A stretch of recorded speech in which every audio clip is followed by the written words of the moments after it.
Welcome to Shukla study point. आप सभी का स्वागत है आपके अपने YouTube channel Shukla study point में। मैं शिवम शुक्ला आप सभी दोस्तों का हार्दिक स्वागत करता हूं। आज के वीडियो के माध्यम से हम चर्चा करेंगे जियोग्राफी के बारे में। Geography BA second year third semester के छात्र छात्राओं के लिए महत्वपूर्ण हो गया लेक्चर। कुल मिलाकर के ये नवीनतम मॉडल पेपर है 2023 की परीक्षाओं के लिए। जियोग्राफी बीए थर्ड ईयर मतलब कि थर्ड सेमेस्टर के बारे में बहुत ही महत्वपूर्ण प्रश्न इसमें और उसके उत्तर को बताने का प्रयास मैं करूंगा। और आपकी परीक्षा में यानी कल जिन जिन मतलब कि जिनकी परीक्षा लगी हुई है उनके लिए बहुत महत्वपूर्ण है ये। तो आप सभी लोग वीडियो को अंत तक जरूर देखिएगा।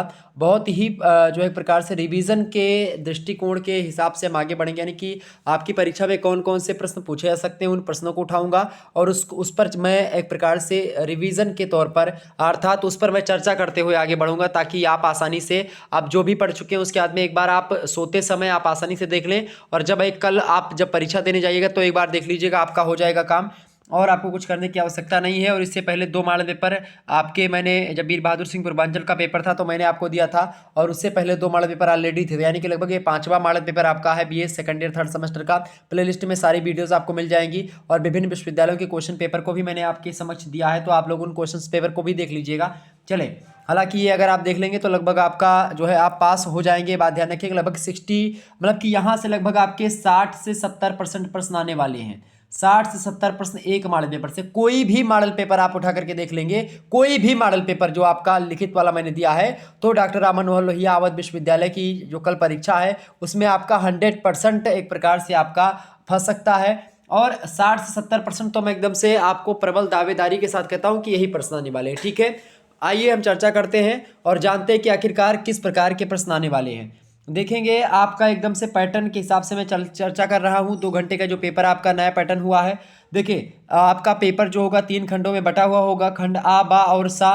पेपर का आपके नाम क्या है? पेपर के नाम है आपका पर्यावरण, आपदा प्रबंधन और जलवायु परिवर्तन, यानी कि environment, disaster management and climate change, ये आपके पेपर का नाम है। आप देखते हैं खंड आ से कैसे प्रश्न आपसे बनेंगे। खंड आ यानी कि सभी प्रश्न आपको करने अनिवार्य होंगे खंड आ से। और 3 नंबर का एक प्रश्न, ये बात ध्यान रखेंगे। ठीक है, 10 क्वेश्चन आपसे पूछेंगे, 10 के 10 करने होंगे। 50-50 शब्दों में एक प्रश्न का उत्तर आपको लिखना है। क्लियर?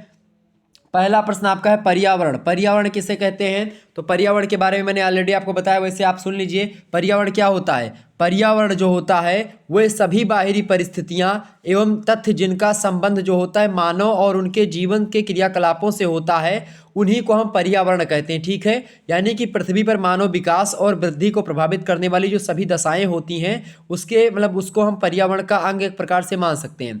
कुल मिलाकर के पर्यावरण का मतलब होता है जो हमको चौतरफा घेरे हुए है। ठीक है, जो पृथ्वी के जैव जगत को आवृत किए हुए है उसको पर्यावरण कहते हैं। जिसके प्रभाव से जीवन स्पंदित होता है, जीवन आगे बढ़ता है, जीवन चलता है, वो पर्यावरण होता है।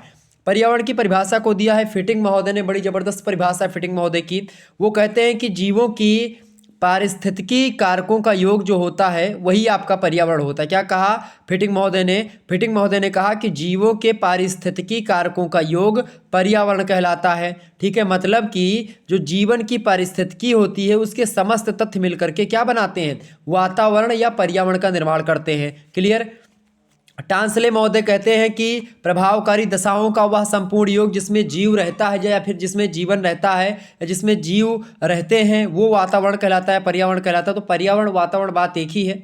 ठीक है, तो टांसले महोदय की बड़ी जबरदस्त परिभाषा है और आप एकदम से रट लीजिएगा इसको, आपके एग्जाम में आएगा ये प्रश्न, आपको लिख देना है बस। ठीक, क्या लिखेंगे कि प्रभावकारी दशाओं का वह योग या प्रभावकारी मतलब कि दशाओं का संपूर्ण योग या प्रभावकारी दशाओं का वह संपूर्ण योग जिसमें जीव रहते हैं वही वातावरण होता है। ठीक है, तो प्रभावकारी दशाओं का वह संपूर्ण योग जिसमें जीव रहते हैं वातावरण कहलाता है। परि प्लस आवरण, परि माने होता है आपका चौतरफा, आवरण माने होता है ढकना। जो हमको चौतरफा ढके हुए हैं जो दशाएं जो कि हमको प्रभावित करती हैं, उन्हीं सभी दशाओं के सकल योग को हम पर्यावरण कहते हैं। सकल माने सारे योग को। ठीक है, आप आगे देखते तो ये हो गया आपका पर्यावरण। अगला क्वेश्चन से आपका आ चुका है, सभी लोग देखेंगे। दूसरा नंबर प्रश्न है पर्यावरण प्रबंधन किसे कहते हैं? बहुत जबरदस्त प्रश्न है आपकी परीक्षा की दृष्टि से, बताएं।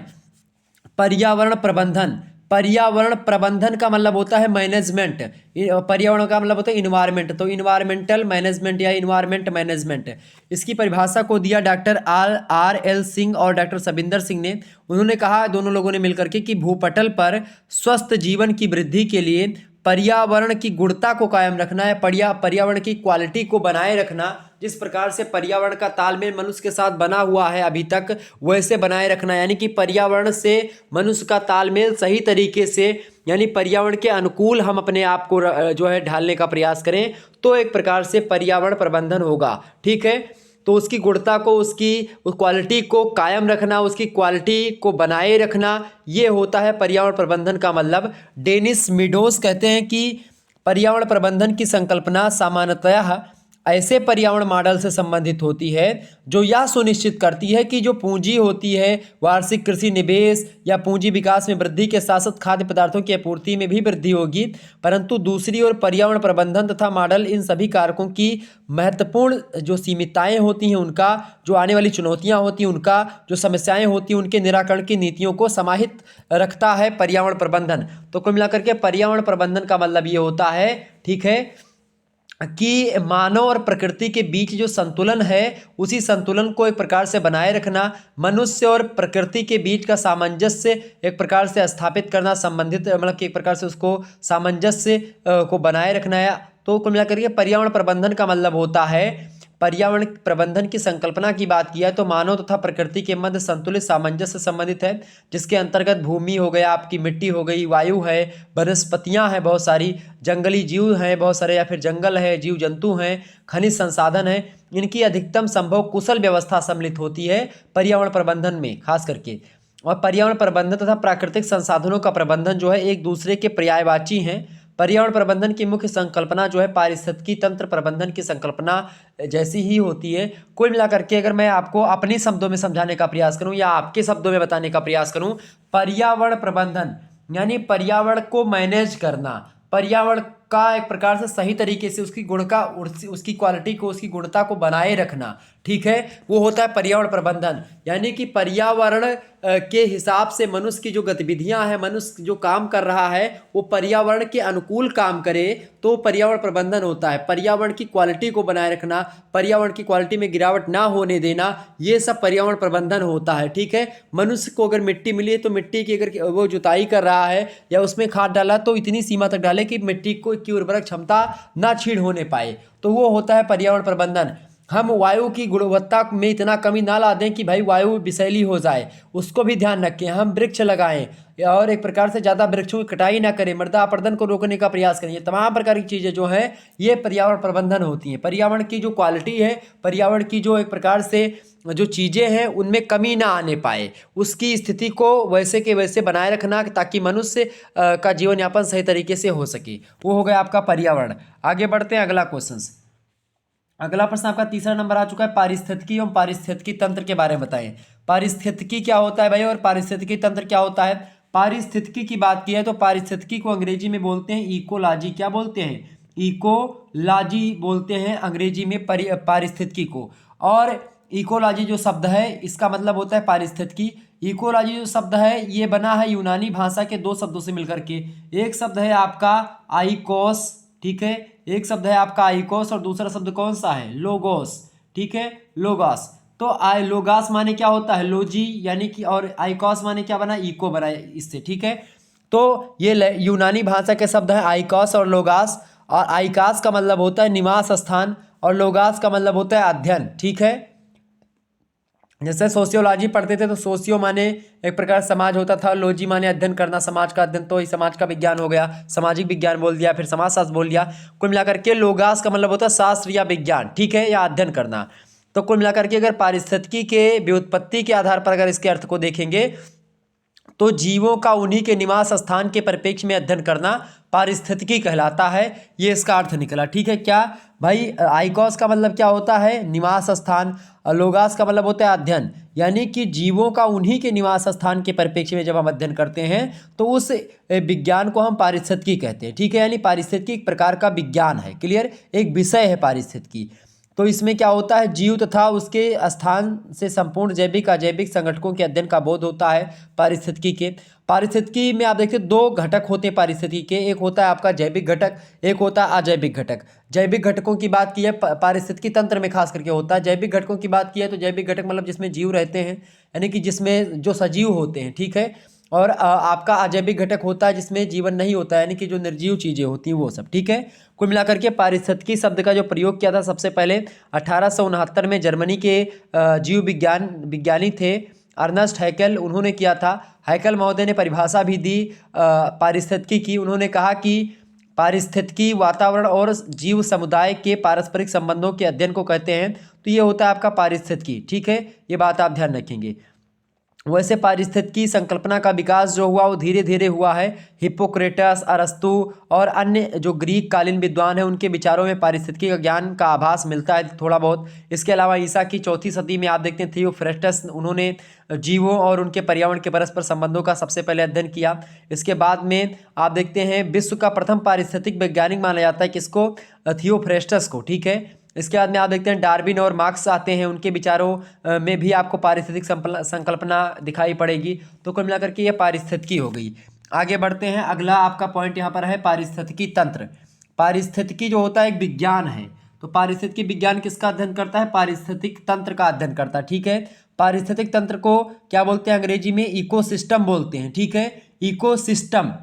तो टांसले महोदय पारिस्थितिकी तंत्र की परिभाषा बड़ी जबरदस्त देते हैं। वो कहते हैं कि पारिस्थितिकी तंत्र भौतिक तत्वों का एक विशिष्ट प्रकार होता है और उनकी रचना जैविक तथा अजैविक घटकों से मिलकर के होती है और अपेक्षाकृत स्थिर समस्थितिक में होता है ये, और खुला तंत्र होता है पारिस्थितिकी तंत्र। विभिन्न आकार और किस्मों का होता है पारिस्थितिक तंत्र। आपको मैं पारिस्थितिक तंत्र की बात बताऊं, जैसे कि एक झील मान लेते हैं, एक झील या कोई तालाब हो गया। एक झील क्या है? झील आपका पारिस्थितिक तंत्र है। अब झील में क्या क्या रहते हैं? जैविक घटक और अजैविक घटक दोनों होते हैं।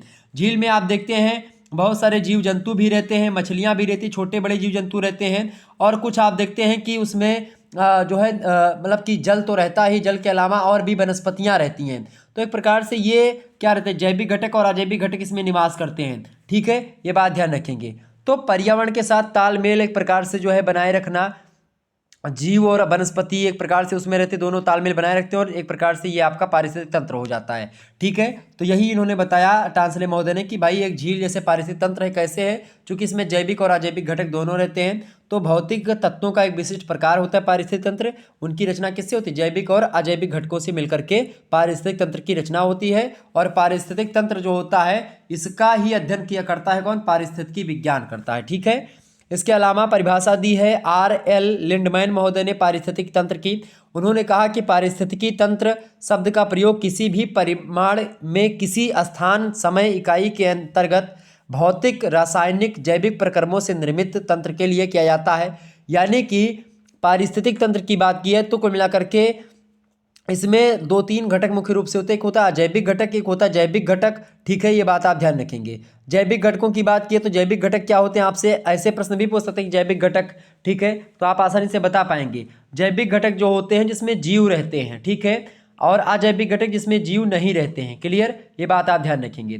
तो जैविक घटक में आपका जैसे आपका क्या आ जाता है? जैविक घटकों में आप 3 भागों में जैविक घटकों को बांटते हैं, जैसे उत्पादक, उपभोक्ता, आप घटक के 3 होते हैं जो कि जैविक घटक होते हैं। ठीक है, अजैविक घटकों में आप देखते हैं अकार्बनिक, कार्बनिक और जलवायु संबंधी कारक होते हैं। अब जैसे जलवायु संबंधी कारक में जैसे ताप हो गया, तापमान हो गया, वायु हो गई, आर्द्रता हो गया, जल हो गया, ये सब निर्जीव चीजें हैं। तो ये जलवायविक घटक हैं पारिस्थितिक तंत्र के अजीविक घटकों में। ठीक है, अकार्बनिक पदार्थों में जैसे नाइट्रोजन, कैल्शियम, फास्फोरस, वायु, तमाम प्रकार की गैसें, ये सब अकार्बनिक पदार्थ हैं। कार्बनिक पदार्थों में आप देखते हैं प्रोटीन हो गया, कार्बोहाइड्रेट्स हो गए, लिपिड्स हो गए, ये सब एक प्रकार के कार्बनिक पदार्थ हैं और अजैविक घटक हैं। ठीक है, तो अजैविक घटक को निर्जीव घटक या फिर निर्जीव वातावरण भी कह सकते हैं आप। निर्जीव वातावरण चूंकि होता है तो अजैविक घटकों के द्वारा निर्मित अजैविक और जैविक घटक 2 होते हैं। जैविक माने जिसमें जीवन रहते हैं। जीवन में मैंने आपको बता दिया जैसे कि मनुष्य हो गया, जीव जंतु हो गए, बहुत सारे एक प्रकार से प्रजातियों के जीव जंतु हो गए, तो वो सब। ठीक है, तो कुल मिलाकर के ये हो गए जैविक और अजैविक घटक। तो मैंने दोनों को आपको समझा दिया। आगे बढ़ते हैं और भी चीज़ों को जानने का प्रयास करते हैं। एक बार जितने भी लोग देख रहे हो सभी लोग वीडियो को लाइक और शेयर अवश्य कर दीजिएगा।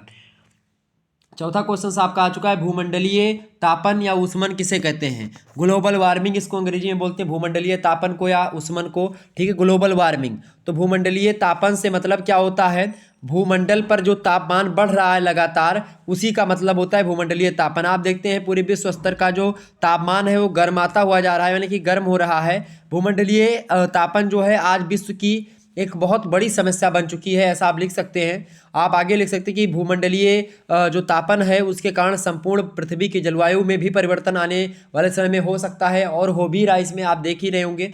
तो कुल मिलाकर के ग्लोबल वार्मिंग एक ऐसी प्रक्रिया होती है जिसके तहत क्या होता है, तापमान पूरा का पूरा मतलब कि तापमान बढ़ जाता है। तापमान बढ़ने से क्या होता है, वायुमंडलीय जो हवाएं होती हैं वह भी गर्म हो जाती हैं, क्योंकि तापमान गर्म है तो हवाएं गर्म हो गई। अब जब हवाएं गर्म हो गई तो क्या होता है, हवाओं के गर्म होने से हवाएं जब चलती हैं तो पर्वतों से टकराती हैं, तो पर्वतों पर बड़े बड़े पहाड़ होते हैं बर्फ के, ग्लेशियर जिसको बोलते हैं, तो ग्लेशियर पिघलना प्रारंभ कर देते हैं। और जब ग्लेशियर पिघलते हैं तो क्या होता है, नदियों में जल तीव्र गति से बहता है, इससे बाढ़ आने की संभावना, बांध टूटने की संभावना। आप देखते अगर बांध टूट गया तो क्या होगा, जल भराव की समस्या उत्पन्न हो जाएगी, विभिन्न जीव जंतु नष्ट हो जाएंगे, बाढ़ तो आएगा, भूकंप की संभावना भी बढ़ सकती। बांध बनाने से भी भूकंप आता है, बात आप ध्यान रखेंगे। बांध टूटने से आप देखते हैं बहुत सारे जीव जंतुओं की हानि हो सकती है। और इसके अलावा एक प्रकार से जो है, जो मनुष्य रह रहे हैं उस क्षेत्र में उनको हानि होगी, बहुत ज़्यादा जनधन हानि होगी। ठीक है, जब इससे क्या होगा, मान लेते नदी के जलस्तर बढ़ गया, अब नदियाँ मान लेते बह करके समुद्र में जाकर के मिली, तो समुद्र का जलस्तर भी बढ़ेगा, जिससे जो नदी के मतलब कि समुद्री द्वीप हैं वो डूब जाएंगे। समुद्री द्वीप डूबने के साथ ही साथ और क्या डूबेगा भाई, समुद्री द्वीप तो डूबेगा ही, इसके अलावा जो तटीय इलाके होते हैं वो भी डूबना प्रारंभ कर जाएंगे, तो इससे बहुत हानि होगी। तो एक कुल मिलाकर के भूमंडलीय तापन जो है एक प्रकार से बहुत जटिल समस्या है आज के युग की मैं बात करूं खास करके। अच्छा, ये भूमंडलीय तापन क्यों बढ़ता है, भूमंडलीय तापन बढ़ता है हरित गृह गैसों के कारण से, यानी कि ग्रीन हाउस गैसों के कारण से। क्योटो संधि हुई थी, उसमें 6 हरित गैसों के बारे में बताया गया था। तो 6 ऐसी गैसें जो कि क्या करती हैं, वातावरण को गर्म करती हैं, ग्लोबल वार्मिंग के लिए इंपॉर्टेंट है, मतलब कि महत्वपूर्ण भूमिका निभाती हैं ग्लोबल वार्मिंग में। वायुमंडल को एक प्रकार से गर्म करने में इनकी बहुत महत्वपूर्ण भूमिका है। 6 गैसें ऐसी हैं। पहली गैस है आपकी कार्बन डाइऑक्साइड, जो कि सबसे ज़्यादा गैस गर्म करती कार्बन डाइऑक्साइड पूरे के पूरे वातावरण को। दूसरी गैस है मीथेन, तीसरी गैस है नाइट्रस ऑक्साइड, चौथी गैस है हाइड्रोक्लोरोकार्बन, पांचवी गैस है परक्लोरोकार्बन, और छठवीं गैस है आपकी सल्फर हेक्साफ्लोराइड। इसके अलावा 25 अन्य गैसें भी पहचानी गई हैं जो कि ग्रीन हाउस गैसेस के लिए जिम्मेदार हैं और भूमंडलीय उष्णता में सहायक होती हैं। कुल मिलाकर के ये 6 गैसेस जो हैं, क्योटो प्रोटोकॉल था, क्योटो संधि हुई थी, उसके अंतर्गत इन 6 गैसों को पहचाना गया था जो महत्वपूर्ण मैंने बताई, carbon dioxide, methane, nitrous oxide, hydrochlorocarbon, perchlorocarbon और सल्फर हेक्साफ्लोराइड। ठीक है, ये बात आप ध्यान रखेंगे। आगे बढ़ते हैं, अगला क्वेश्चन 5वां नंबर प्रश्न आपका आ चुका है, जैव विविधता क्या होती है। जैव विविधता किसे कहते हैं भाई, फटाफट से बताने का प्रयास करेंगे। जैव विविधता मतलब होता है किसी प्राकृतिक प्रदेश में पाई जाने वाली जंगली तथा पालतू जीव जंतुओं एवं पादपों की जो प्रजातियां होती हैं उन्हीं की बहुलता को हम जैव विविधता कहते हैं, बायोडाइवर्सिटी कहते हैं। अलग अलग प्रजाति के अलग अलग जीव जंतु, अलग अलग वनस्पतियां जब इकट्ठे पाई जाती हैं किसी एरिया में तो उसको हम जैव विविधता वाला क्षेत्र बोलते हैं और उसको बायोडाइवर्सिटी क्षेत्र घोषित कर देते हैं। जैव विविधता से तात्पर्य क्या होता है, जैव मंडल में पाए जाने वाले जीव जंतु, पादप और सूक्ष्म जीवों के बीच अनुवांशिक, जातिगत और पारिस्थितिक स्तर पर पाई जाने वाली जो विविधता होती है, यानी जो है अलग अलग प्रजाति के लोग इकट्ठे रहते हैं, अलग अलग प्रजाति, अलग अलग वनस्पतियां, अलग अलग जीव जंतु, अलग बहुत सारी चीज़ें रहती हैं इकट्ठे। तो जैसे पूर्वी घाट भारत में आप देखते हैं, पश्चिमी घाट में सबसे ज़्यादा है, इसके अलावा पूर्वी हिमालय में आप देखते हैं, पूर्वोत्तर भारत में आप देखते हैं, पश्चिमी घाट पूर्वी घाट दोनों में आपको मिल जाएगा। ठीक है, तो हिमालय के जितने भी पर्वत श्रेणियाँ उसमें आपको तमाम मतलब कि हॉट स्पॉट क्षेत्र मिल जाएगा जैव विविधता का। ठीक है, तो मतलब जैव विविधता से अभिप्राय क्या होता है, जो है सजीवों के इकट्ठा होने से, यानी कि वनस्पति और प्राणी उसमें पाए जाने वाले जातीय भेद से होता है। किसी क्षेत्र में विशेष मतलब किसी क्षेत्र विशेष में क्या होता है, पाई जाने वाली प्राणियों की जातियों की संख्या व पादप उस क्षेत्र की जैव विविधता को दिखाते हैं, दर्शाते हैं। पारिस्थितिकी तंत्र के संचालन के लिए जैव विविधता का बने रहना आवश्यक होता है। जैव विविधता जो शब्द है, बायोडाइवर्सिटी जो शब्द है, इसका सबसे पहले प्रयोग किया था किसने, कीट वैज्ञानिक थे, उनका नाम है ईओ विल्सन। तो उन्होंने 1986 ईस्वी में सबसे पहले बायोडाइवर्सिटी शब्द का प्रयोग किया। जैव विविधता पर अमेरिकन फोरम के लिए प्रस्तुत प्रतिवेदन में इन्होंने यह शब्द दिया था और इन्होंने राष्ट्रीय संसाधन परिषद को जैविक विविधता यानी कि बायोलॉजिकल डाइवर्सिटी की जगह जैव विविधता शब्द का सुझाव दिया था। पहले इसको जैविक विविधता का बोलते थे, लेकिन अब उसके बाद में उन्होंने जैव विविधता शब्द का सुझाव दिया था। किसने, जो है इन्होंने ईओ विल्सन ने। ठीक है, और तभी से यह एक शब्द जो है एक संकल्पना के रूप में जैव वैज्ञानिकों, पर्यावरणविदों, राजनीतिज्ञों, इन सभी लोगों ने इसको अपना लिया और आज आप पढ़ रहे हैं इसको, जैव विविधता को। ठीक है, तो जैव माने होता है जीव। अब जीव, चूंकि वनस्पतियों में भी जीव होता है और जीव जंतुओं में, प्राणियों में, सभी में जीव होता है। तो चूंकि जैव, जैव माने जीवन जिसमें हो, तो जैविक घटकों का इकट्ठे बहुत ज़्यादा होना। जैविक घटकों में वनस्पतियाँ और मनुष्य ये सब आ जाते हैं। ठीक है, और जीव जंतु जितने होते हैं सब आ जाते, जिसमें जीव रहते हैं। तो उन्हीं, अगर वही कई प्रजाति के जीव, कई प्रजाति के पक्षी, कई प्रजाति के पशु, कई प्रजाति के जो है घास फूस, कई प्रजाति के तमाम प्रकार की वनस्पतियाँ तो इकट्ठे अगर पाई जाती कहीं किसी विशेष स्थान पर, किसी मतलब इकट्ठा मतलब कि नहीं इकट्ठे रखी हूँ उसका पहाड़ हो, नहीं, कई मतलब खूब एरिया में 5-6 किलोमीटर, 10 किलोमीटर, 20 किलोमीटर के एरिया में बहुत ज़्यादा ये सब वनस्पतियाँ मिल रही हैं, तो उसको जैव विविधता का क्षेत्र बोला जाएगा। ठीक है, समझ में आ गई बातें? आगे बढ़ते हैं, आगे बढ़ते हैं। छठा नंबर प्रश्न आपकी स्क्रीन में मतलब कि एग्जाम में पूछा सकता है भाई, प्रश्न बहुत ही इंपॉर्टेंट है। आप सभी लोग वीडियो को लाइक और शेयर बस कर दीजिएगा। आप लोगों के लिए लगातार मैं आपको बता दूं कि जो है जियोग्राफी की कल परीक्षा है, बहुत सारे कमेंट्स आ रहे थे लगातार। मैं सोच रहा था कि क्या है, मैंने सोचा कि पेपर आपका लगभग हो चुका था, लेकिन जब मुझे पता चला कि भाई अभी ये पेपर आपका बचा हुआ है, मैं एक प्रकार से आप लोगों के लिए अगर आप लोगों के समक्ष लाइव, आप सभी लोग वीडियो को शेयर जरूर कर दीजिएगा। ठीक है, चले, प्रश्न आपका है नमामि गंगे योजना। नमामि गंगे योजना बताएं भाई, इसमें क्या लिखे, नमामि गंगे योजना।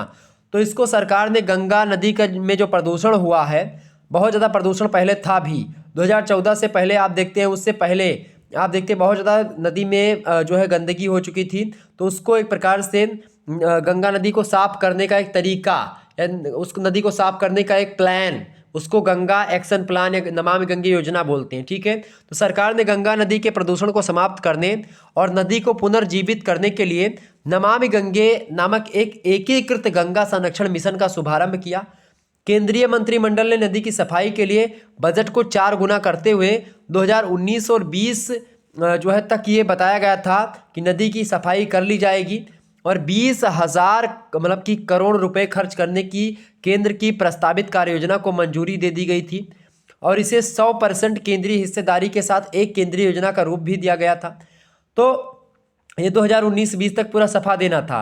और आप देखते हैं बनारस वगैरह में आप देखते हैं बहुत ज़्यादा घाटों का निर्माण मतलब एकदम से बहुत ज़्यादा बढ़िया तरीके से आपको दिखाई पड़ेगा। तो शुरुआती स्तर पर गतिविधियों के अंतर्गत नदी की ऊपरी सतह की सफाई से लेकर के बहते हुए जो ठोस कचड़े हैं उनकी समस्या को हल करने, ग्रामीण क्षेत्रों की सफाई से लेकर के ग्रामीण क्षेत्रों की नालियों से आते मैले पदार्थ, शौचालयों के निर्माण, शव जो होता है उसका जो दाह किया जाता था उसके लिए उसका एक प्रकार से नवीकरण किया गया। आधुनिकीकरण और निर्माण तक अधजले या आंशिक रूप से जले हुए शव को नदी में बहाने से रोका जाने लगा। इसके अलावा लोगों की नदियों के बीच संबंध को बेहतर बनाने के लिए घाटों का निर्माण किया गया, उसकी मरम्मत करी गई, उसकी सजावट करी गई ताकि लोग घाटों पर बैठें और उसकी सुरक्षा करें और उसको स्वच्छ रखें नदी को। ठीक है, तो कुल मिलाकर के आधुनिकीकरण का लक्ष्य एक प्रकार से रखा गया था, और जो एक प्रकार से चल भी रहा है। और गंगा नदी बहुत पहले गंदी हो चुकी थी, बहुत ज़्यादा काम हुआ उस पर, और निश्चित तौर पर आगे काम होना भी चाहिए इसी प्रकार से। तो यही है गंगे एक्शन नमामि गंगे योजना। 7वां क्वेश्चन आपकी स्क्रीन पर आ चुका है भाई, देखेंगे आपदा प्रबंधन क्या होता है। आपदा प्रबंधन, आपदा देखिए आपदा क्या होती है ये बात ध्यान रखेंगे। आपदा प्रबंधन क्या होता है, आपदा जो होती है मुख्य रूप से वो होती है जैसे कोई आपदा, सूखा हो गया, बाढ़ हो गया, ठीक है, ये सब आपदा है। ठीक है, आपदा माने क्या होता है, आपदा तो 2 प्रकार की होती हैं, एक होती प्राकृतिक आपदा, एक होती मानव निर्मित आपदा। ठीक है, प्राकृतिक आपदा जो होती हैं उसमें आपका जैसे भूकंप हो गया, बाढ़ हो गया आती है, ज्वालामुखी, भूस्खलन, सूखा, तूफान, सुनामी, हिमस्खलन, ये सब जो एक प्रकार से हैं ये सब प्राकृतिक आपदा है। इसमें मनुष्य के द्वारा नहीं होता है, ये प्रकृति के द्वारा आता है। ठीक है, अचानक आता है। और इसके अलावा कुछ मानव निर्मित आपदाएं होती हैं, जैसे कि इमारत कहीं पर ढह जाए, या आतंकवादी हमला हो जाए, या औद्योगिक खतरा हो जाए, या आग लग जाए कहीं पर भगदड़ मच जाए, कहीं पर दंगा हो जाए, तो ये सब क्या है, मानव निर्मित आपदा है। तो ये 2 प्रकार की आपदाएं होती हैं। प्रश्न आपसे करा आपदा प्रबंधन, यानी आपदा को मैनेज करना, तो आपदा को मैनेज करने को ही बोलते हैं आपदा प्रबंधन।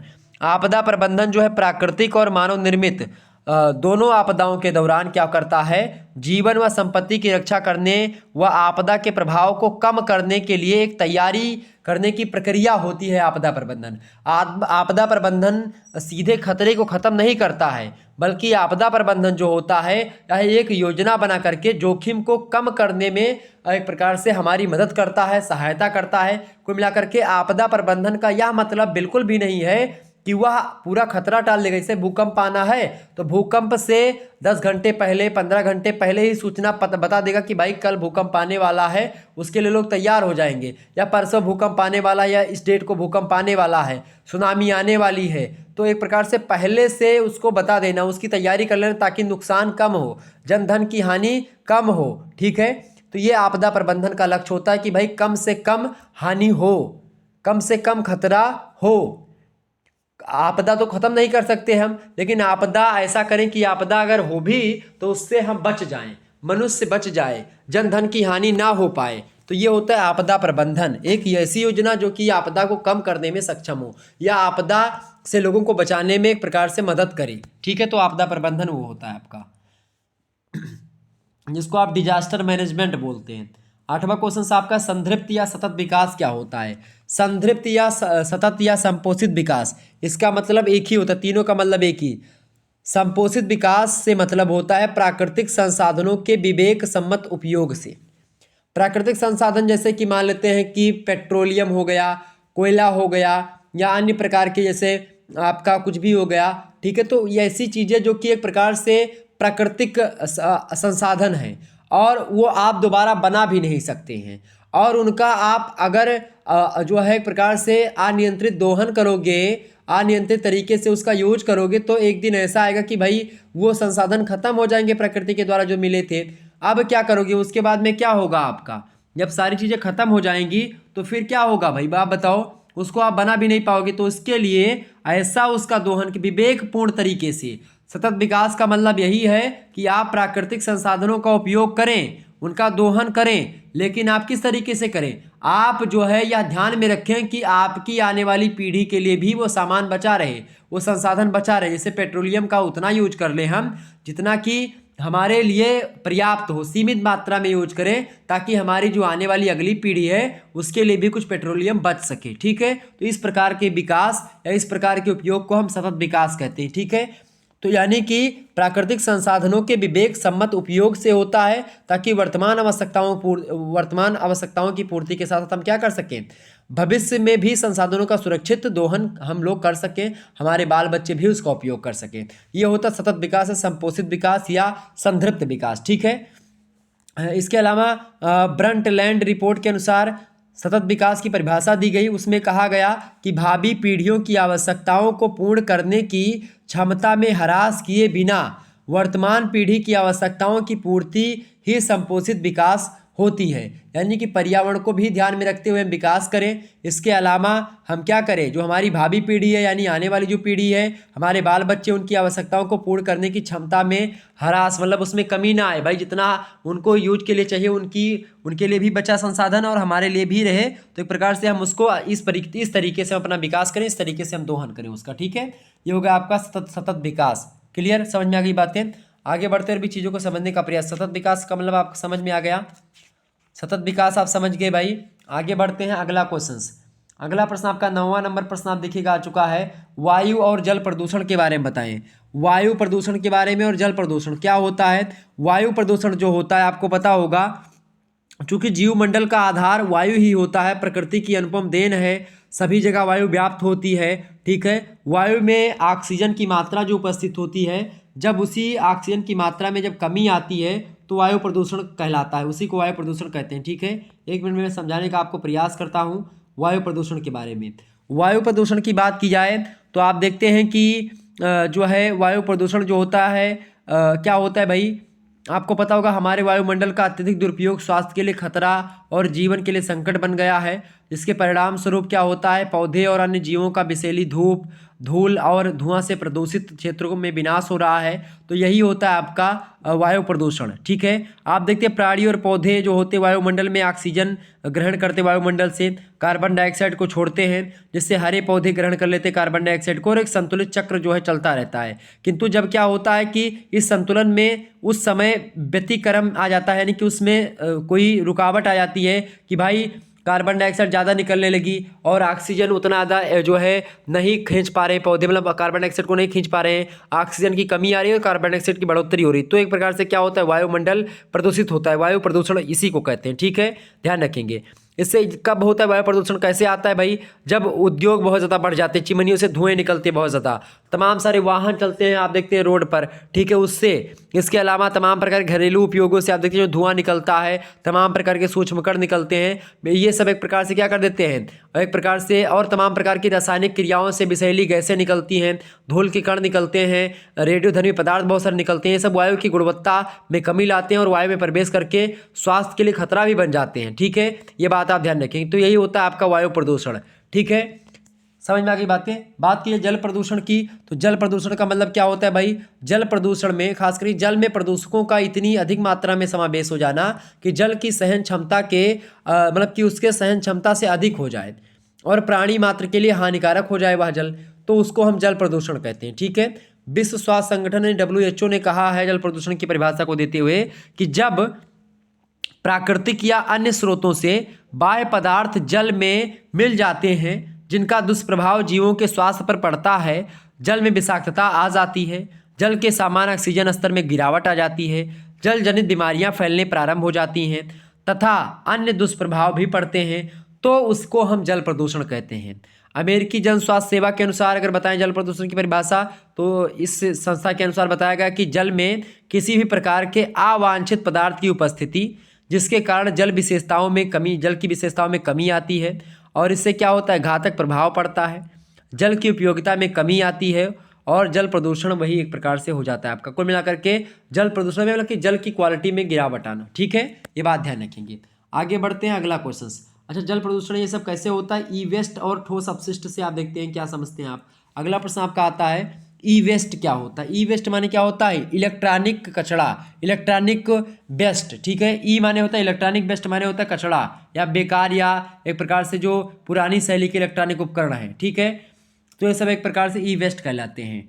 ठीक है, ई वेस्ट में जैसे कंप्यूटर हो गया, मोबाइल फ़ोन हो गया, बैटरी है, लैपटॉप है, टेलीविज़न है, इलेक्ट्रॉनिक खिलौने हैं, चिप है आपका, फ्लॉपी है, CD DVD कैलकुलेटर, ये सब जो हैं ये सब ई वेस्ट होते हैं, इलेक्ट्रॉनिक वेस्ट हैं। तो आप देखते हैं विकसित देशों में इलेक्ट्रॉनिक ठोस अपशिष्ट पदार्थों की समस्या अधिक बढ़ चुकी है और इससे मानव स्वास्थ्य को गंभीर खतरा, चूँकि आप देखते हैं लगातार जो चीज़ें खराब होती हैं वो फेंक देते हैं लोग और वो कभी ख़त्म नहीं होती, प्लास्टिक की चीज़ें और या फिर कंप्यूटर मोबाइल, इनसे रेडियो एक्टिव पदार्थें मतलब कि तरंगे भी उत्पन्न होती रहती हैं। तो कुल मिलाकर के ये ई वेस्ट होते हैं। ई वेस्ट माने होता है कूड़ा कबाड़। ठीक है, और मतलब कि जो खराब हो चुके हैं, बेकार हो चुके हैं, पुरानी शैली के हैं, तो उनको लोग रख देते हैं, फेंक देते हैं। ठीक है, अगला क्वेश्चन आपका ठोस अपशिष्ट क्या होता है। ठोस अपशिष्ट जो होता है ये एक प्रकार से ठोस कचरा जिसको आप बोलते हैं। ठीक है, ठोस कचरा तो मानव के द्वारा उपयोग के उपरांत जो है एक प्रकार से ठोस पदार्थ जो होता है जो कि उसके उपयोग के में नहीं होता है मनुष्य के, तो वो होता है एक प्रकार से ठोस अपशिष्ट, जिसमें आप देखते हैं खास करके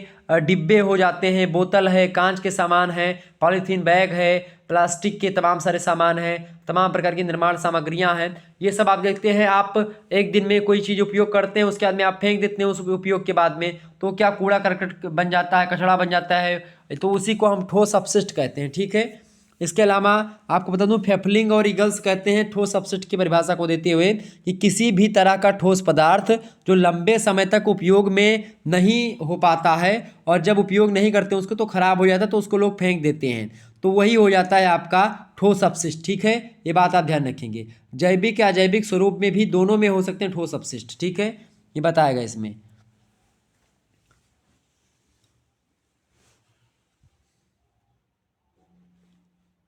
तो एक प्रकार से ये हो गया आपका ई वेस्ट और ठोस अपशिष्ट। अब एक प्रकार से ये आपका हो गया लगभग जो है 10 क्वेश्चंस आपका अति लघु उत्तरीय का।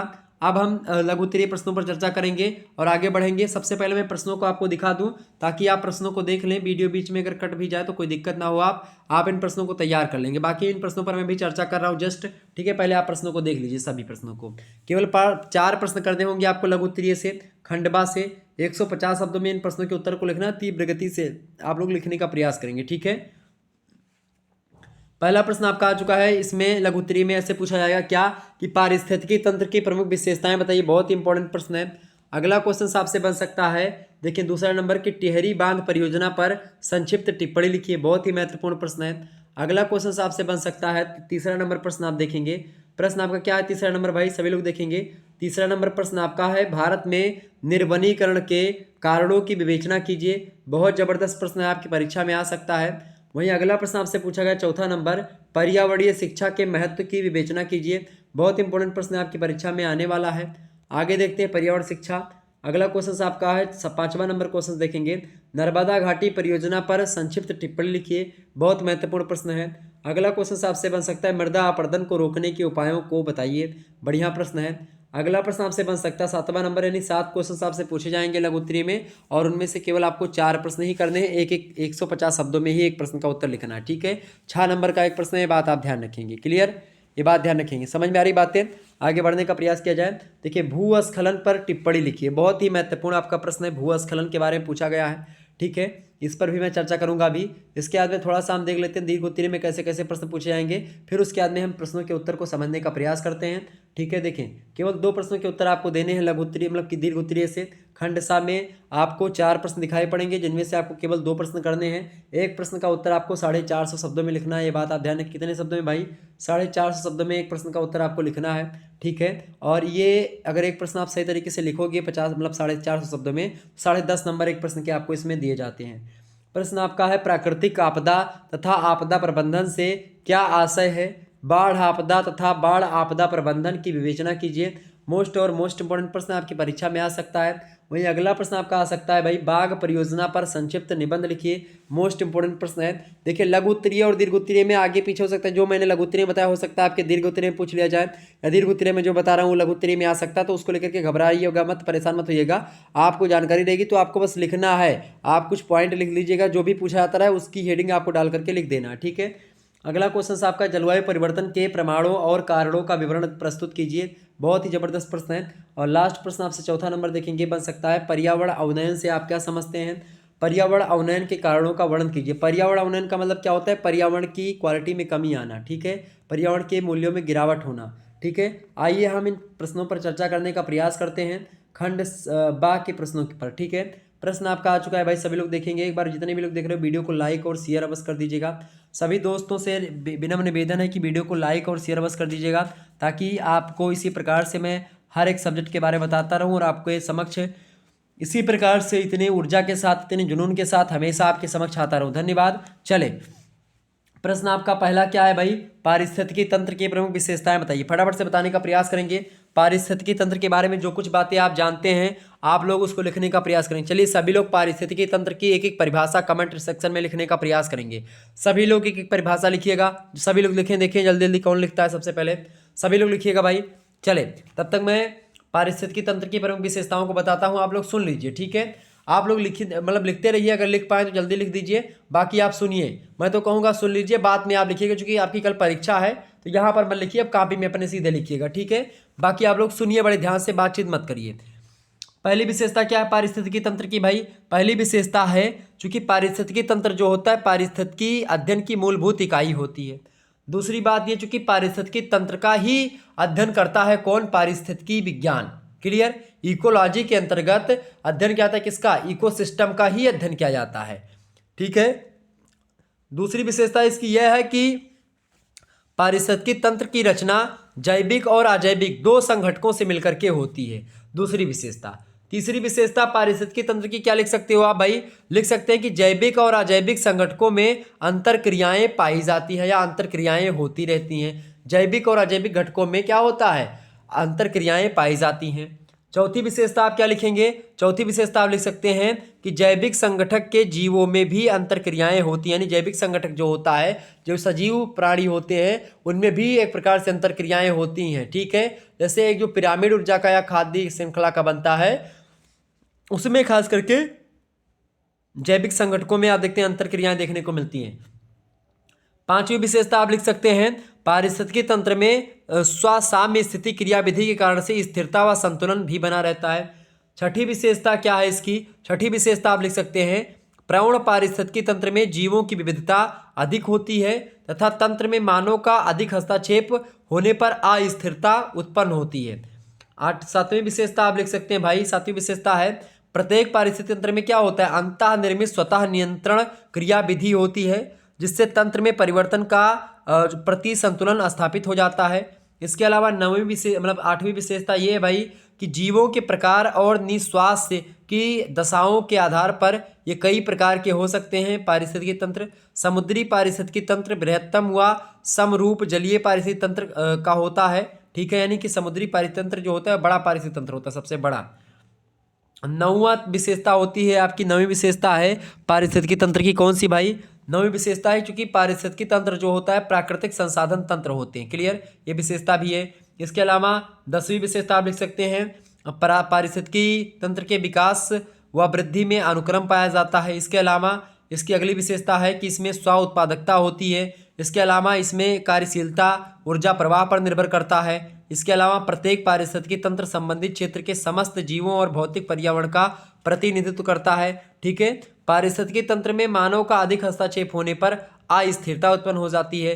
पारिस्थितिकी तंत्र में पदार्थों तथा ऊर्जा का निरंतर निवेश और बहिर्गमन होता रहता है। इतना आप लिख देंगे, आपका हो जाएगा आसानी से, आप आसानी से नंबर आपको मिल जाएगा। ठीक है, आगे बढ़ते हैं। दूसरा क्वेश्चन आपका आ चुका है टिहरी बांध परियोजना पर संक्षिप्त टिप्पणी लिखिए। बहुत ही महत्वपूर्ण प्रश्न है आपकी परीक्षा की दृष्टि से, आप लोग वीडियो को लाइक और शेयर अवश्य कर दीजिएगा।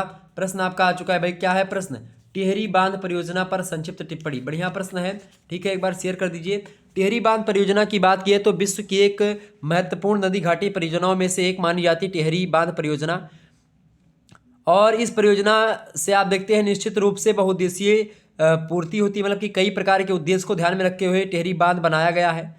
आपको बता दूं कि इसके द्वारा अनेक पर्यावरणीय समस्याएं भी उत्पन्न होती हैं टिहरी बांध के द्वारा, और कोई भी बांध बनता है तो उससे पर्यावरणीय समस्याएं बहुत उत्पन्न होती हैं। ठीक है, टिहरी बांध की स्थिति में आप लिख सकते हैं क्योंकि टिहरी बांध जो है ये उत्तरांचल के टिहरी जनपद है उत्तराखंड का, उसी टिहरी जनपद में गढ़वाल हिमालय में बन रही है। एक प्रकार से ये योजना एक प्रकार से टिहरी बांध की वहीं पर है। भौगोलिक दृष्टि से टिहरी बांध का जो स्थल है ये 32 डिग्री 22 मिनट 64 सेकंड उत्तरी अक्षांश और 78 डिग्री 31 मिनट 03 सेकंड पूर्वी देशांतर के बीच में स्थित है। टिहरी बांध का जो मुख्य स्थल है वो भागीरथी और भीलांगना, ये दो नदियों का संगम पड़ता है, उस संगम को गणेश प्रयाग बोलते हैं। उसी के नज़दीक ही आपको मिलेगा ये बांध बनाया जा रहा है, मतलब कि बना हुआ है। इसके अलावा इस स्थल पर आप देखते हैं नील मतलब कि नदी का तल की जो है एक प्रकार से जहाँ पर ये बांध बन रहा है, यहाँ पर नदी तल की जो समुद्र तल से औसत ऊंचाई है वो 603 मीटर की है। इसके अलावा बांध का जो जलाशय का क्षेत्र है वो 3 ओर से 1000 मीटर से लेकर के 2000 मीटर की ऊंचाई वाली पर्वत श्रृंखलाओं के द्वारा घिरा हुआ है। टिहरी बांध स्थल जो है उत्तरकाशी से लगभग 70 किलोमीटर दूर है, देहरादून से 126 किलोमीटर, मसूरी से 76 किलोमीटर और ऋषिकेश से 81 किलोमीटर दूर स्थित है। ठीक है, ये बात ध्यान रखें, टिहरी बांध। क्लियर। इसके अलावा टिहरी बांध की बात की, इसका महत्व भी है अपना। महत्व ये है कि टिहरी बांध परियोजना भारत की सबसे बड़ी बहुउद्देशीय परियोजनाओं में से एक मानी जाती है और इस परियोजना का मुख्य उद्देश्य होता क्या है? बिजली का उत्पादन करना, और इसके अलावा जो अतिरिक्त सिंचाई सुविधा प्रदान करना भी इसका उद्देश्य रहा है। इसके अलावा पर्यटन विकास, मछली पालन, बाढ़ नियंत्रण, ये सब इस परियोजना का उद्देश्य रहा है, लेकिन ये सब गौण उद्देश्य हैं। मुख्य उद्देश्य है बिजली उत्पन्न करना और अतिरिक्त सिंचाई सुविधा प्राप्त करवाना। ठीक है, इसकी प्रमुख विशेषता टिहरी बांध की ये है कि नींव की अधिकतम निचाई से बांध शिखर की जो ऊंचाई है वो 260 मीटर की ऊंचाई है। इसके अलावा बांध का प्रकार जो है ये clay core rock fill type का बांध है। ठीक है, इसके अलावा जलाशय का जो क्षेत्रफल है 32 वर्ग किलोमीटर में फैला हुआ है। यह जलाशय भागीरथी नदी में 44 किलोमीटर लंबा है और भीलांगना नदी में आप देखते हैं 25 किलोमीटर लंबा है। ठीक है, इसके अलावा इसकी चौथी विशेषता ये है टिहरी बांध की कि सामान्य जलाशय स्तर जो है इसका समुद्र तल से 830 मीटर है। अधिकतम जलाशय स्तर इसका समुद्र तल से कितना है भाई, तो 835 मीटर है। क्लियर। भूतल पर आप देखते हैं मतलब कि भूतल विद्युत गृह बराबर 4 टरबाइन, जिसमें प्रत्येक की विद्युत उत्पादकता क्षमता जो है 500 मेगावाट की है। प्रथम और द्वितीय दोनों चरणों में कुल विद्युत उत्पादन जो क्षमता है इसकी 2000 मेगावाट की है। टिहरी बांध परियोजना में 400 मेगावाट विद्युत मतलब उत्पादन अर्थात कुल मिलाकर के लगभग 2400 मेगावाट विद्युत उत्पादन करने की क्षमता है। सिंचाई की बात की है तो अतिरिक्त सिंचाई लगभग 2.7 लाख हेक्टेयर भूमि पर हो सकती है। विद्युत उत्पादन की बात की है तो मतलब कि ये एक साल में या वार्षिक विद्युत उत्पादन की बात की तो 3453 मिलियन यूनिट बिजली उत्पादन करेगा ये, मतलब कि ये बांध। तो कुल मिलाकर के ये इसके बारे में कुछ बातें थी जो मैंने आपको बता दी। आगे बढ़ते हैं और भी चीज़ों को जानने का प्रयास। तीसरा नंबर प्रश्न आपकी स्क्रीन पर आ चुका है भाई। तीसरा नंबर प्रश्न क्या है आपका, भारत में निर्वनीकरण के कारणों की विवेचना कीजिए। बहुत ही बढ़िया प्रश्न है। भारत में निर्वनीकरण के कारणों की विवेचना बताएं भाई। कैसे निर्वनीकरण भारत में कैसे हो रहा है, तो वन विनाश जिसको कहते हैं उसी को निर्वनीकरण कहते हैं, यानी कि वनों की कटाई होना उसी को निर्वनीकरण या वन विनाश बोलते हैं। तो वन विनाश जो है मानव की विकास यात्रा का ही परिणाम रहा है। खास करके जैसे जैसे मानव का विकास हो रहा है वो प्राकृतिक चीज़ों में कमी ला करके ही अपना विकास कर रहा है। ये लेकिन एक प्रकार से इसका हानिकारक प्रभाव पड़ता है। आपको बता दूं कि इसके कई सारे कारणों से ऐसा होता है, वन का कटाई होती। पहली बात तो ये भाई कि वन भूमि का कृषि भूमि में परिवर्तन करना है अगर, तो उसको करने के लिए लोग क्या करते हैं, वनों की कटाई करवाते हैं। दूसरा कारण इसका ये है भारत में निर्वनीकरण का कि स्थानांतरणशील कृषि या झूमिंग कृषि जो होती है, स्थानांतरणशील या झूमिंग कृषि को बोलते हैं जो है काटो और जलाओ कृषि। चूँकि इससे क्या होता है जनजाति के लोग ज़्यादा ये कृषि करते हैं, खास करके दक्षिणी पूर्वी एशिया की पहाड़ी क्षेत्रों में वनों के क्षय और विनाश का एक कारण सबसे बड़ा झूमिंग कृषि ही है। इसमें क्या करते हैं भाई, सबसे पहले ये एक प्रकार से खास करके जंगल को भूमि के लिए साफ करते हैं, उसके बाद में उसमें आग लगा देते हैं। जंगल मतलब एक प्रकार से पेड़ को काट करके जंगल में आग लगा देते हैं, उसके बाद में उस पर जो मतलब कि खेती करते हैं। और जब वह भूमि की उर्वरक क्षमता खत्म हो जाती है फिर दूसरा स्थान पर ऐसे आते हैं और पेड़ को काटते हैं, फिर वो खेती योग्य भूमि बनाते हैं। तो इस प्रकार से काटो और जलाओ इस कृषि का नाम भी होता है। ठीक है, ये बात ध्यान रखेंगे। तो फिर नए नए इसी प्रकार से प्रक्रिया आगे बढ़ती रही तो इसको झूमिंग कृषि बोलते हैं। तो ये कारण है इसका। निर्वनीकरण का तीसरा कारण जो है वो ये है कि वनों का चारागाहों में परिवर्तन। लगातार क्या हो रहा है कि वनों को कटाई करके उसको चारागाह में परिवर्तित किया जा रहा है, पशुओं को चराने के लिए बनाया जा रहा है। तो इससे भी निर्वनीकरण हो रहा है। चौथा कारण निर्वनीकरण का यह है भारत में कि भाई अतिचारण हो रहा है। भारत में क्या हो रहा है, चरवाहे बहुत ज़्यादा हैं, आदित्य उससे बहुत ज़्यादा चरा लेते हैं। अगर आप एक ही स्थान पर बड़े बड़े जो है भेड़ों के बड़े बड़े झुंड होते हैं, गाय भैंस के, ठीक है, बकरियों के, जब ये सब चराई मतलब कि किसी स्थान पर अगर आप देखते हैं ज़्यादा भाई कोई मतलब गाय भैंस आप रखे होंगे एक ही स्थान पर, आप डेली चराओगे तो वहाँ पर आप कुछ बोओगे तो होगा नहीं, क्योंकि अति पशुचारण से क्या होता है कि वो भूमि की उर्वरक क्षमता क्षीण हो जाती है। ठीक है, ये बात आप ध्यान रखेंगे। और पांचवा इसकी मतलब कि पांचवा कारण है आपका निर्माण कार्यों के लिए वनों का विनाश करते हैं लोग। कोई निर्माण करना हुआ तो उसके लिए, जैसे रोड बन रही है जंगल के बीच से तो कटाई हो गई, या फ्लाईओवर बन रहा है तो कटाई हो गई, या अन्य बहुत सारे एक प्रकार से निर्माण कार्यों में होता है। छठी विशेषता या छठवां कारण ये है कि वनों में जब आग लग जाती है तो उससे भी निर्वनीकरण होता है।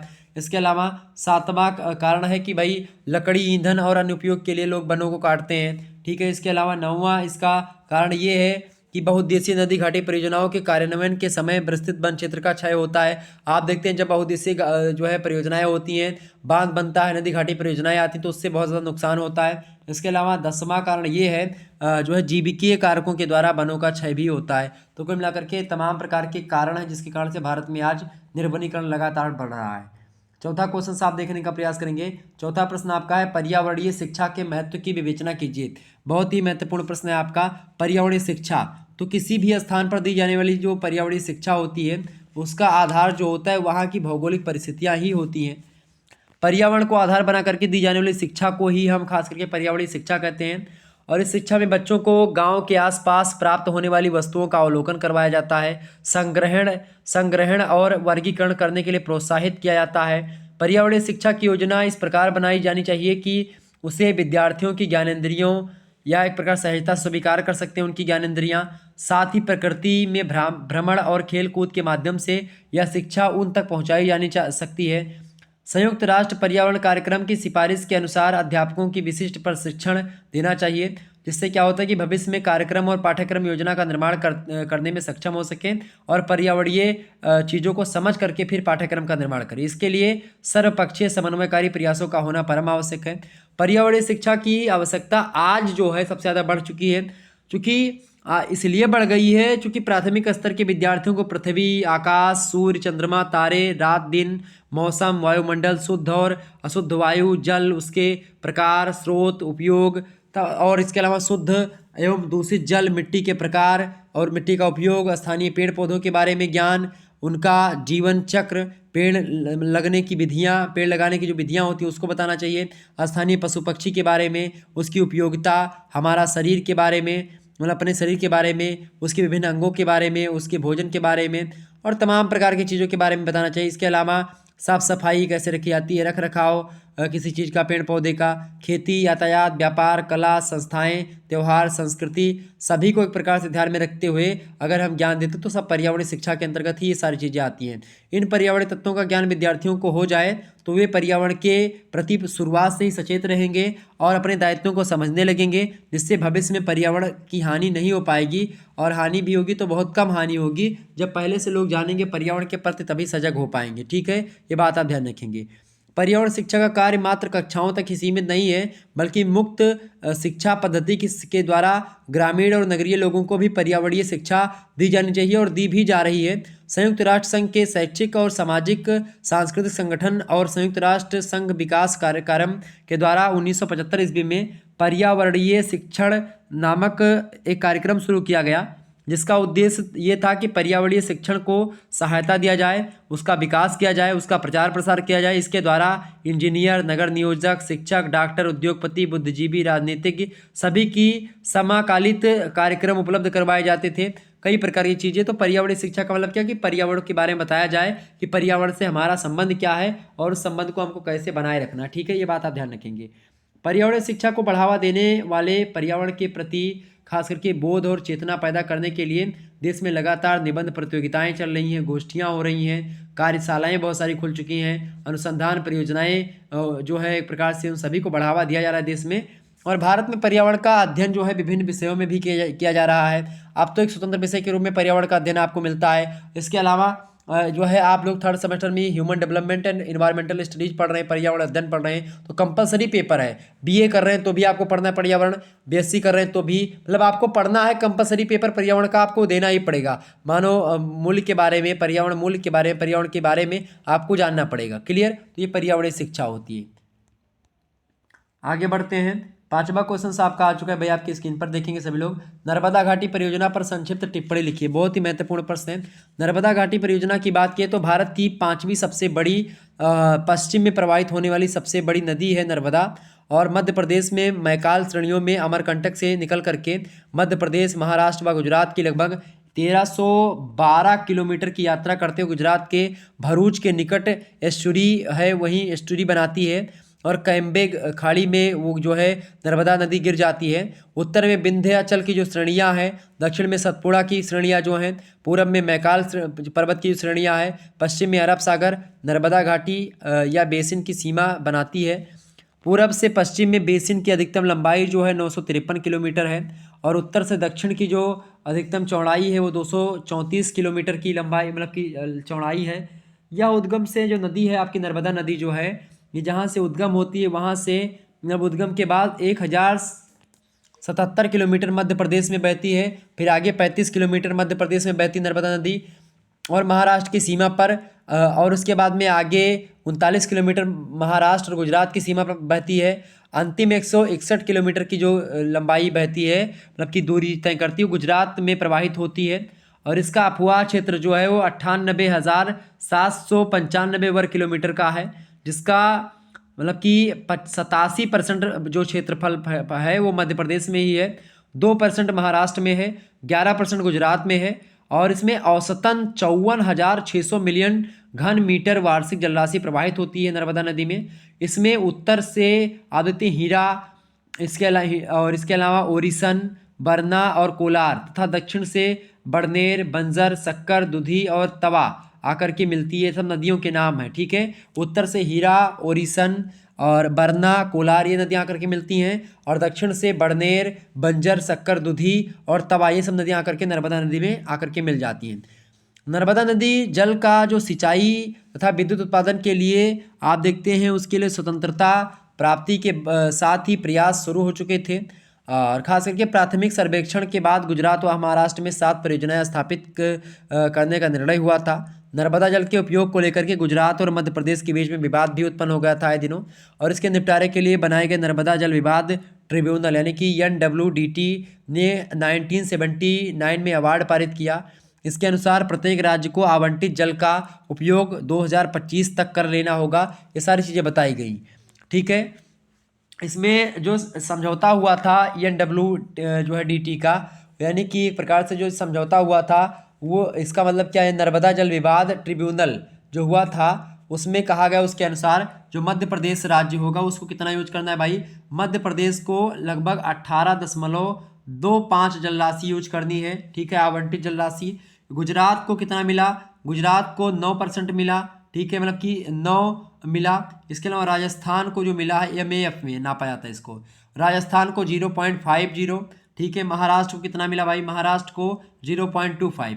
इसके अलावा कुल मिलाकर के 28 MF बना था, उसमें 18 मिला था मध्य प्रदेश को, 9 मिला था गुजरात को, आधा मिला था यानी कि 0.5 मिला था राजस्थान को, 0.25 मिला था महाराष्ट्र को, ठीक है। सबसे कम महाराष्ट्र को और सबसे अधिक मध्य प्रदेश को। क्लियर, ये बात ध्यान रखेंगे। समझ में आ गई। तो इस पर बना है नर्मदा घाटी परियोजना, एक प्रकार से नर्मदा नदी हो गई है।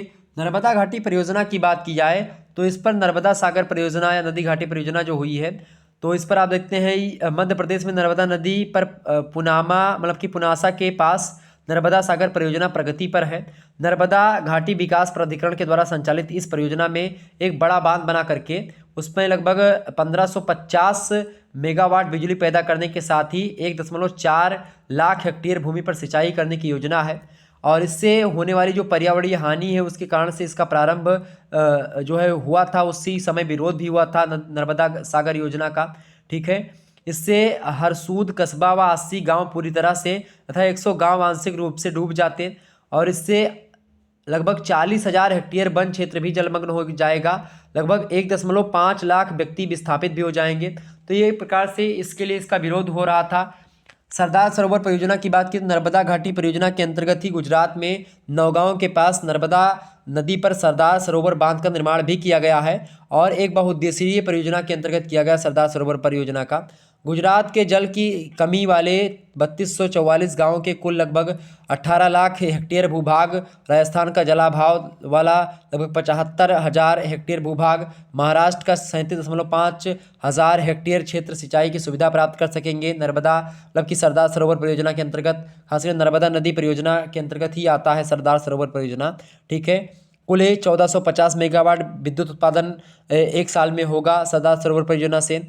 इसके अलावा 131 नगरों व लगभग 4700 गाँवों में निवास करने वाली जनसंख्या को पेयजल उपलब्ध करवाएगा ये परियोजना। इसके अलावा उद्योगों को जल पूर्ति होने से औद्योगिकरण बढ़ेगा। इसके अलावा खाद्यान्न उत्पादन में वृद्धि के साथ ही डेयरी उद्योग का विकास भी हो सकेगा।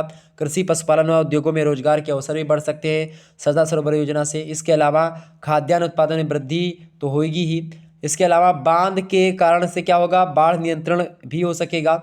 प्रतिवर्ष भरूच तथा 210 गांव में बाढ़ लगातार आती रहती से एक समस्या बनी, वो समस्या खत्म होगी। इससे क्या होगा कि जल पूर्ति कारण से सूल पंचेश्वर वन्य जीव अभ्यारण्य, जंगली गधा अभ्यारण्य, और इसके अलावा कृष्ण मृग राष्ट्रीय उद्यान, इसके अलावा बेलाव डार ग्रेट इंडियन वेस्टर्न जो है सेंचुरी, नाल सरोवर पक्षी अभ्यारण्य, इसके अलावा आलिया बेट जो अभ्यारण्य है, ये सब लाभान्वित हो सकेंगे सरदार सरोवर परियोजना के कारण से। तो एक बड़ी जबरदस्त परियोजना जिससे बहुत ज़्यादा हानि भी और बहुत ज़्यादा लाभ भी है, ठीक है। तो इसीलिए इस पर विवाद चल रहा है। अगला क्वेश्चन आपका है मृदा अपरदन को रोकने के उपायों को बताइए। बहुत महत्वपूर्ण प्रश्न है आपका, मृदा अपरदन को रोकने के कौन कौन से उपाय हो सकते हैं भाई। मृदा अपरदन का मतलब होता है मृदा का कट करके बहना। मृदा अपरदन दो तरीके से होता है, और भी कई तरीके हो सकते हैं, लेकिन दो मुख्य तरीके, एक तो जल के द्वारा, एक तो आपका जो है मतलब कि पानी मतलब बारिश के द्वारा, एक होता है आपका वायु के द्वारा, एक होता है भूमिगत जल के द्वारा। कई प्रकार के अपरदन होते हैं। कुल मिलाकर के क्या होता है कि मृदा अपरदन जो होता है, जब कहीं कभी कभी क्या होता है कि वनीकरण, मतलब कि निर्वनीकरण जब होता है, अगर जंगल की कटाई होगी तो मृदा अपरदन होगा, मृदा कट करके बहेगी, ठीक है। या इसके अलावा मान लेते हैं आप रेखीय जुताई करेंगे, सस्यावर्तन या फसलों का हेर फेर करेंगे, कई प्रकार की चीज़ें होती तो मृदा अपरदन के यही सारे कारण होते हैं। मुख्य रूप से आप देखते हैं फसलों